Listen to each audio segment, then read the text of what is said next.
ଏଇଟା ବୋଧେ ଲାଷ୍ଟ 2 ବର୍ଷ ହବ ଆମ ଏ ଅଞ୍ଚଳରେ ଏକ ଆଞ୍ଚଳିକ ମହୋତ୍ସବ କାର୍ଯ୍ୟକ୍ରମ ହେଉଛି। ଆଜି ଯେତେବେଳେ ମୁଁ ଏଇ ମଞ୍ଚକୁ ଆସିବା ପାଇଁ ଏଠାକୁ ମହୋତ୍ସବ ଆସିବା ପାଇଁ ମୁଁ ପ୍ରସ୍ତୁତ ହେଉଥାଏ, ମୋର କୁନି ପୁଅଟି ମୋତେ ପଚାରେ कि पापा ये महोत्सव क्या है, कहाँ जा रहे हो, क्या है ये महोत्सव। एक्चुअली मो पाखे भी आंसर नथला महोत्सवटा कौन। कुनी पुओ मोर वीडियो भी बनाऊँ मोर आगे छिड़ाई से क्वेश्चन कला जोटा मोर आंसर ना और ताको गोटे जिनस मु कहली बाबा आगुरु जो सब कला संस्कृति परंपरा आम पाखरे थिला ताहा धीरे धीरे लिभि लिभि जाउछि। तो एसबू जिनस को मन पकड़ा ताको आउ थे उद्यापन करने समस्त हृदय से आउ थे उत्फलन करने गोटे महोत्सव आयोजन करा जाए। तो ताकू हुए तो सी किछिटा बुझी थाई परे सेठू से कहले कि बाबा मते भी नहीं चलो। तो जाओ बहुत खुशी लगिला आम वरुण सिंह पंचायत एठी कुलीगाँ पंचायत ए एरिया रे बोधे एपरि गोटे महोत्सव आयोजन करिसेंती। अशेष अशेष धन्यवाद समस्त सदस्य वृंद जो माने निजर कार्य व्यस्त भितर समय काढ़ी मध्य से माने महोत्सव को आज सफल करि पारछंती। एठारे उपस्थित मोर समस्त साउंड सिस्टम समस्त दर्शक वृंद समस्त को मोर धन्यवाद।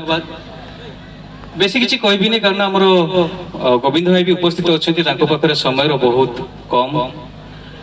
मु यही मंच माध्यम रवि भाई को गोटे अनुरोध करी भावुची से अनुरोध रखिए जदि आम देखा 2000 अप टू 2005 से जेनेरेशन पर्यंत धीरे धीरे आमर जो आम मैंने देखीचु सब कला संस्कृति सब आम परिचित गाँव भागवत पुथी हो गाँव हरियाटटे हो कि से दिन से बलदर लंगल चाष हो छेला आप जो पांठी पलाहन बिलरू कलई बही आनी पतुली पकेबाटे भी हो बट से सब जिनिस आज युवपीढ़ी मन से देखा पाई ना तेणु से धीरे धीरे भूली जाते गोटे म्यूजियम भाया लगुच हुए तो आउ किछि दिन पर घर घर बलद भी लिभिजे तेणु विप्रो कंपनी जड़े सफ्टवेयर इंजीनियर आज आम मंच पाइचु। मु बर्तमान अनुरोध करी जो बर्तमान इंजीनियर देवेंद्र धिंदा को अनुरोध करी सी अभिभाषण रखिए। देवेंद्र धिंदा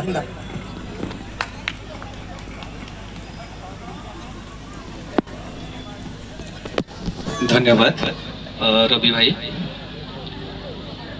आज अशोक अष्टमी माँ बासंती पूजार यही संध्या बेलारे आपण परी पुण्यात्मा मानक मोर हृदय भरा नमस्कार।